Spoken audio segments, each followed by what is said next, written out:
ಆಯಿತು ಇನ್ಯಾವುದು ಮಿಸ್ ಆಯಿತು ಏನಾಯ್ತು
ವತಿಯಿಂದ ನಮ್ಮ 69ನೇ ಕನ್ನಡ ರಾಜ್ಯೋತ್ಸವಕ್ಕೆ ಸ್ವಾಗತ ಹಾಗೂ ರಾಜ್ಯೋತ್ಸವದ ಶುಭಾಶಯಗಳು.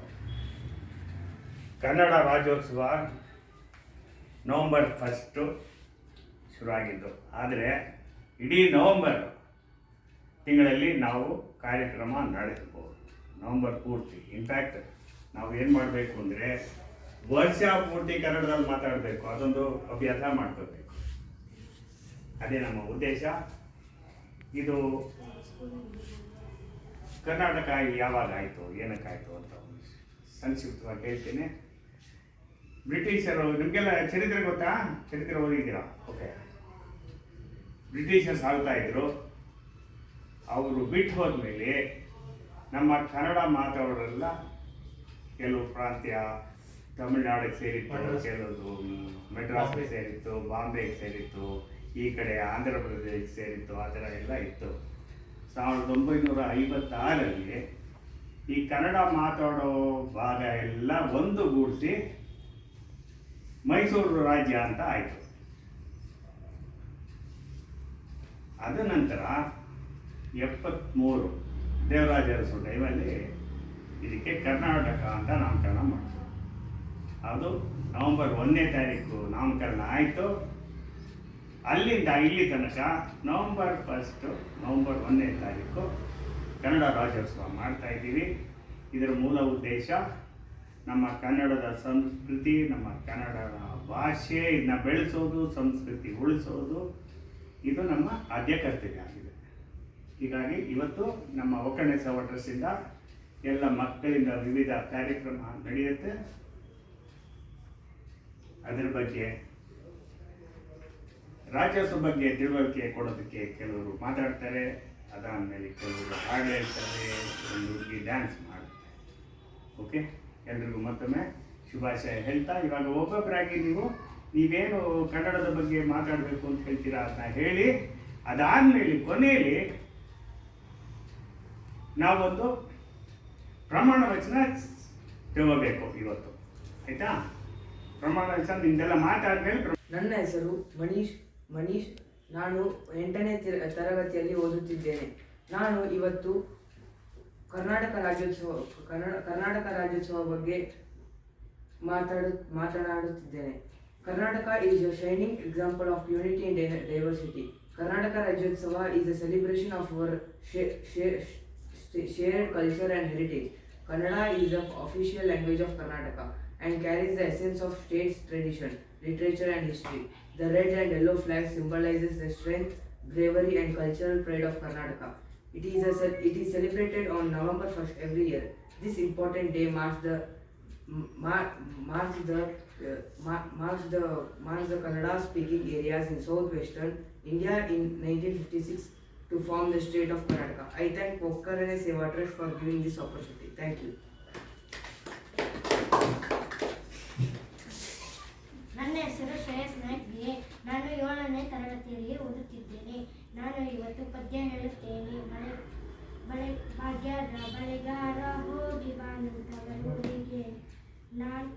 ಗುರು ಇಲ್ಲ ಗುರುತು ಇಲ್ಲ ಗುರು ಇಲ್ಲ ಬಾಳಿಗೆ ತೋರಿಸು ಬಾರೆ ತವರೂರ ಸೀಬೆ ಬಾಳೆ ಬಡಕ್ಕೆ ಬೀರು ಸೀಬೆ ಎಡಕ್ಕೆ ಬೀರು ಬೆಟ್ಟ ನಡುವೆಯಲ್ಲಿ ಹೋಗೋ ಬರಗಾರ. ನನ್ನ ಹೆಸರು ಗುಣಾಶ್ರಯ. ನಾನು 3ನೇ ತರಗತಿಯಲ್ಲಿ ನಾನು ಪದ್ಯ ಹೇಳಿ. ಬಣ್ಣದ ತಗಡಿನ ತುತ್ತೂರಿ ಕಾಸಿ ಕಬ್ಬಲು ಕಸ್ತೂರಿ ಸಂಗಮದಲ್ಲಿ ಸಂಗೀತಗಳು ಸರಿತ ಪಮದಲ್ಲಿ ತನಗೆ ತುತ್ತೂರಿಯಿಂದ ಬೇರಾರಿಗೋದಿಲ್ಲ ಕಸ್ತೂರಿ ಬಳೆದ ಹುಡುಗಿಯಲ್ಲಿ ಜಂಬರ ಕೊಲ್ಲಿಯ ಋತು. ನಾನು 8ನೇ ತರಗತಿಯ ಹಿರಣ್ಮಯಿ. ಇಂದು ಕನ್ನಡ ರಾಜ್ಯೋತ್ಸವದ ಪ್ರಯುಕ್ತ ಪ್ರಸಿದ್ಧ ಕವಿಯಾದ ಕುವೆಂಪು ಅವರ ಬಗ್ಗೆ ಒಂದೆರಡು ಸಾಲುಗಳನ್ನು ಹೇಳಲು ಬಯಸುತ್ತೇನೆ. ಕುವೆಂಪು ಕುಪ್ಪಳ್ಳಿ ವೆಂಕಟಪ್ಪ ಪುಟ್ಟಪ್ಪ ಕನ್ನಡದ ಅಗ್ರಮಾನ್ಯ ಕವಿ, ಕಾದಂಬರಿಕಾರ, ನಾಟಕಾರ ಮತ್ತು ಚಿಂತಕರಾಗಿದ್ದರು. ಇವರ ಜನನ ಡಿಸೆಂಬರ್ 29, 1904 ಚಿಕ್ಕಮಗಳೂರು ಜಿಲ್ಲೆಯಲ್ಲಿ ಆಯಿತು. ಇವರು ಜ್ಞಾನಪೀಠ ಪ್ರಶಸ್ತಿ, ಪದ್ಮವಿಭೂಷಣ ಪ್ರಶಸ್ತಿ, ಕರ್ನಾಟಕ ಪ್ರಶಸ್ತಿ ಹಾಗೂ ಪಂಪ ಪ್ರಶಸ್ತಿ ಪಡೆದಿದ್ದಾರೆ. ಇವರು ಶ್ರೀರಾಮಾಯಣ ದರ್ಶನಂ ಪುಸ್ತಕವನ್ನು ಬರೆದಿದ್ದಾರೆ. ತಂದೆ ವೆಂಕಟಪ್ಪ, ತಾಯಿ ಸೀತಮ್ಮ. ಅವರ ಬಾಲ್ಯ ತಮ್ಮ ತಂದೆಯ ಊರಾದ ಒಕ್ಕರಣೆ ಸೇವಾ ಟ್ರಸ್ಟ್ ಅವರಿಗೆ ನನ್ನ ಧನ್ಯವಾದಗಳು. ಜೈ ಕರ್ನಾಟಕ ಮಾತೆ. ನಾನು 6ನೇ ತರಗತಿಯಲ್ಲಿ ಓದುತ್ತಿದ್ದೇನೆ. ನಾನು ಇವತ್ತು ಕೃಷ್ಣನ ಜನ್ಮದ ಬಗ್ಗೆ ನಾನು ಹೇಳುತ್ತಿದ್ದೇನೆ. ಕಂಸನ ಅಣ್ಣ ವಾಸುದೇವ ಆಗಿದ್ದನು. ವಸುದೇವನ ಪತ್ನಿ ದೇವಕಿ ಆಗಿದ್ದಳು. ಒಂದು ದಿನ ಅವರು 3 ಜನರು ರಥದಲ್ಲಿ ಹೋಗುವಾಗ ಆಕಾಶವಾಣಿ ಪ್ರಕಟರಾಗಿತ್ತು. ಆಗ ಕಂಸನಿಗೆ ಹೇಳಿತು, ನಿನ್ನ ಪಾಪದ ಕೊಡ ತುಂಬಿದೆ, ನಿನ್ನ ಸಾವು ವಸುದೇವನ ಮಗನಿಂದನೇ ಆಗುವುದು ಎಂದು ಹೇಳಿದರು. ಆಗ ಕಂಸನಿಗೆ ಕೋಪ ಬಂದು ಅವನು ದೇವಕಿ ಹಾಗೂ ವಸುದೇವನಿಗೆ ಕಾಲಾಗೃಹಕ್ಕೆ ಹಾಕಿದನು. ಆಗ 7 ಸಂತಾನಗಳಾಯಿತು. ಕಂಸ ಅದನ್ನು ಕಾಲಾಗೃಹದ ಗೋಡೆಗಳಿಗೆ ಬಿಸಾಕಿದನು. 8ನೇ ಸಂತಾನ ಬಂದಾಗ ಕಾಲಾಗೃಹದ ಬಾಗಿಲು ಹಾಗೂ ಎಲ್ಲ ತೆರೆಯಿತು. ನನ್ನ ಹೆಸರು ಸಾತ್ವಿಕ್. ನಾನು ಇವತ್ತು ನನ್ನ ಭಾಷಣ ಹಾಗೂ ಸಂಗೀತ ಕಾರ್ಯಕ್ರಮವನ್ನು ಕೊಡ್ತೇನೆ. ನಮ್ಮ ಕರುನಾಡು ಕರ್ನಾಟಕ ಎಂದು ಏಕೀಕರಣವಾದದ್ದು ನವೆಂಬರ್ 1, 1966ಕ್ಕೆ. ಏಕೀಕರಣ ಹೋರಾಟಗಾರರನ್ನು ನಾವು ಸ್ಮರಿಸಬೇಕು. ಆಗ್ಲೇ ಸರ್ ಹೇಳ್ದಂಗೆ ಕರ್ನಾಟಕ ಎಂಬುದು 3-4 ಪ್ರಾಂತ್ಯಗಳಿಗೆ ವಿಭಜನೆ ಆಗಿತ್ತು. ಮಡ್ರಾಸ್ ಪ್ರೆಸಿಡೆನ್ಸಿ, ಬಾಂಬೆ ಪ್ರೆಸಿಡೆನ್ಸಿ ಹಾಗೂ ಮೈಸೂರು ರಾಜ್ಯ. ಮಡ್ರಾಸ್ ಪ್ರೆಸಿಡೆನ್ಸಿಯಲ್ಲಿ ಮರಾಠಿ ಭಾಷೆಯನ್ನು ಹೇರಲಾಗ್ತಿತ್ತು ಹಾಗೂ ರಾಜ ಒಡೆಯರು, ಕೆಂಪೇಗೌಡರು ಇವರೆಲ್ಲ ಕನ್ನಡ ನಾಡನ ವೀರಪುತ್ರರು. ಬಟ್ ತುಂಬಾ ಜನಕ್ಕೆ ಗೊತ್ತಿಲ್ಲ ಇವ್ರು ಯಾರು ಅಂತ. ಅದಕ್ಕೆ ಎಲ್ಲ ಓದ್ತಿರ್ತೀವಿ. ಇದ್ರ ಜೊತೆಗೆ ನಮ್ಮ ನಾಡಿನ ಸಂಸ್ಕೃತಿ, ನಮ್ಮ ನಾಡಿನ ಇತಿಹಾಸ, ನಮ್ಮ ನಾಡಿನ ಪರಂಪರೆಗಳನ್ನ ತಿಳ್ಕೊಳ್ಳೋದು ನಮ್ಮ ಕರ್ತವ್ಯ. ನಾವು ತಿಳ್ಕೊಂಡು ಇನ್ನೊಬ್ರಿಗೂ ತಿಳಿಸ್ಬೇಕು. ನಮ್ಗೆ ಗೊತ್ತಿಲ್ಲ ಅಂದ್ರೆ ನಾವು ತಿಳಿಸ್ಲಿಕ್ಕಾಗಲ್ಲ. ಇನ್ನು ಬರೀ ರಾಜರು ಮಾತ್ರ ಇದ್ರು, ನಮ್ಮಲ್ಲಿ ಕವಿಗಳಿದ್ರು, ಸಂಗೀತಗಾರರಿದ್ರು. ಈಗ ಕವಿಗಳಲ್ಲಿ ಪಂಪ, ರನ್ನ, ಜನ್ನ ಇವರೆಲ್ಲ ಹಳೆ ಕವಿಗಳು ಕರ್ನಾಟಕಕ್ಕೆ. ಇನ್ನು ಸಂಗೀತ ಅಂದ್ರೆ ಕೇಳಬೇಕಾ, ದಾಸ ಸಾಹಿತ್ಯ, ಶರಣ ಸಾಹಿತ್ಯ, ಇವರು ಸಂಗೀತಗಾರರು ಹೌದು, ವಚನಗಾರರು ಹೌದು, ಹಾಗೆ ಕವಿಗಳು ಹೌದು, ಉತ್ತಮ ಸಂಗೀತಗಾರರು ಹೌದು. ಈಗ ಪದ್ಯ ಬರಿತಿದ್ರು, ಆಮೇಲೆ ಸಾಹಿತ್ಯ ಬರಿತಿದ್ರು. ಇಂತಹ ಮಹಾನ್ ಕಲೆಗೆ ಬೀಡಾದಂಥದ್ದು ಕರ್ನಾಟಕ ನಾಡು. ಕಲೆ, ಸಾಹಿತ್ಯ, ಸಂಗೀತದ ಬೀಡು ಎನಿಸ್ಕೊಂಡಂತ ನಮ್ಮ ಕನ್ನಡ ನಾಡಿನ ಇತಿಹಾಸ ಎಲ್ಲ ಕನ್ನಡಿಗರು ಕಲಿಬೇಕು. ಎಲ್ಲ ಕನ್ನಡಿಗರು ಕಲಿತು ಇನ್ನು ಬೇರೆ ಉಳಿದವರು ಕಲಿಸ್ಬೇಕು. ನಾವು ನಮಗೆ ಗೊತ್ತಿಲ್ಲ ಅಂದ್ರೆ ನಾವು ಹೇಗೆ ಕಲಿಸೋದು? ಹಾಗೆ ಇವತ್ತು ಕನ್ನಡ ರಾಜ್ಯೋತ್ಸವನ ಸರ್ ಹೇಳಿದ್ರು ನವೆಂಬರ್ ಯಾವತ್ತಾದ್ರೂ ಸೆಲೆಬ್ರೇಟ್ ಮಾಡ್ಬೋದು ಅಂತ. ಈಗ ನಾವು ವರ್ಷ ಪೂರ್ತಿ ಸೆಲೆಬ್ರೇಟ್ ಮಾಡೋದು ಹೇಗೆ ಅಂದ್ರೆ, ಒಂದು ಕನ್ನಡದಲ್ಲಿ ಮಾತನಾಡೋದು, ಇನ್ನೊಂದು ಈ ಎಲ್ಲ ನಮ್ಮ ಇತಿಹಾಸದ ಬಗ್ಗೆ ಈ ತುಂಬಾ ಒಳ್ಳೊಳ್ಳೆ ಸಾಧನೆ ಮಾಡಿದ್ದಾರೆ. ಇಮ್ಮಡಿ ಪುಳಕೇಶಿ ಇವರೆಲ್ಲ ಇಲ್ಲಿ ಕೂತ್ಕೊಂಡು ಕಾಲೋನಿ ಅಂದ್ರೆ ವಿದೇಶ ನಾಡಿದ್ದಾರೆ ಅವರೆಲ್ಲ. ಸೊ ತಿಳ್ಕೊಬೇಕು, ಸ್ವಲ್ಪ ನಾವು ಮಟ್ಟಕ್ಕಾರ ಅವ್ರ ಬಗ್ಗೆ ತಿಳ್ಕೊಬೇಕು, ಅವ್ರು ಏನೇನ್ ಮಾಡಿದ್ರು, ಅವ್ರ ಸಾಧನೆಗಳೇನು. ಯಾಕಂದ್ರೆ ಈಗ ಹಿಸ್ಟ್ರಿಲಿ ಓದುವಾಗ ಇದೆಲ್ಲ ಬರುತ್ತೆ, ಹಿಸ್ಟ್ರಿನ ಓದ್ಬೇಕು. ಎಸ್ಪೆಷಲಿ ಕರ್ನಾಟಕಕ್ಕೆ ಸಂಬಂಧಪಟ್ಟ ನನಗೆ ಈ ಅವಕಾಶ ಕೊಟ್ಟಿರ್ತಕ್ಕಂಥ ಒಕ್ಕರಣೆ ಸೇವಾ ಟ್ರಸ್ಟಿಗೆ ನನ್ನ ಧನ್ಯವಾದಗಳನ್ನು ಹೇಳ್ತಾ ನಾನು ಮಾತು ಮುಗಿಸ್ತೀನಿ. ಧನ್ಯವಾದ.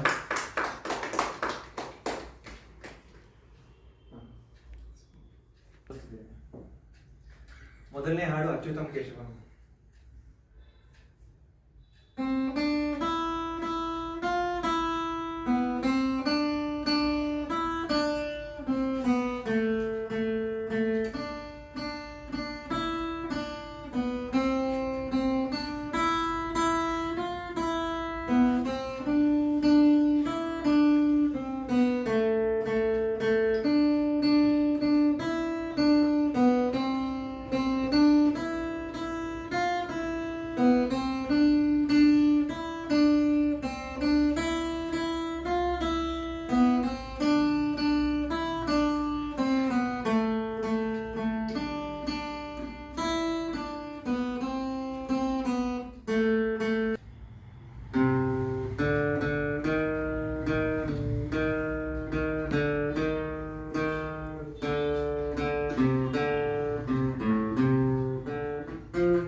Music start ಆಗ್ತಲ್ವಾ?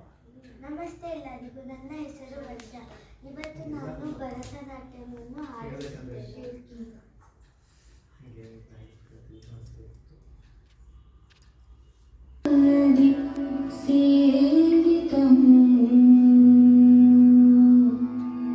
ಕಪಿತ್ತಜಂಬೂ ಫಲಸಾರ ಭಕ್ಷಿತಂ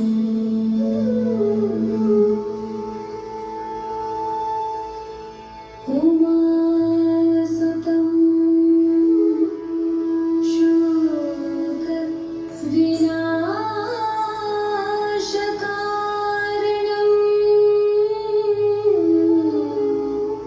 ನಮಾಮಿ ವಿಘ್ನೇಶ್ವರ ಪಾದ ಪಂಕಜಂ.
ನಾನು ಹೆಮ್ಮೆಯ ಕನ್ನಡಿಗ. ಕನ್ನಡವೇ ನಿತ್ಯ, ಕನ್ನಡವೇ ಸತ್ಯ. ಅನ್ಯ ಭಾಷೆ ಸಹಿಸೋಣ, ಕನ್ನಡ ಭಾಷೆ ಬೆಳೆಸೋಣ. ಜೈ ಕರ್ನಾಟಕ ಮಾತೆ. ಬಾಯ್.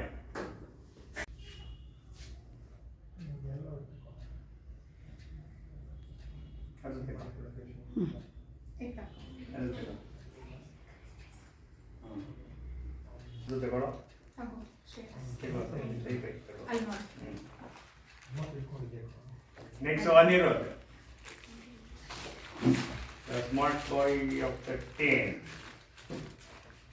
ಮೊನ್ನೆ ಯಾಕೋ ಇದಕ್ಕೆ ಬರಲಿಲ್ಲ, ಕೀಬೋರ್ಡ್ ತರ್ತೀನಿ.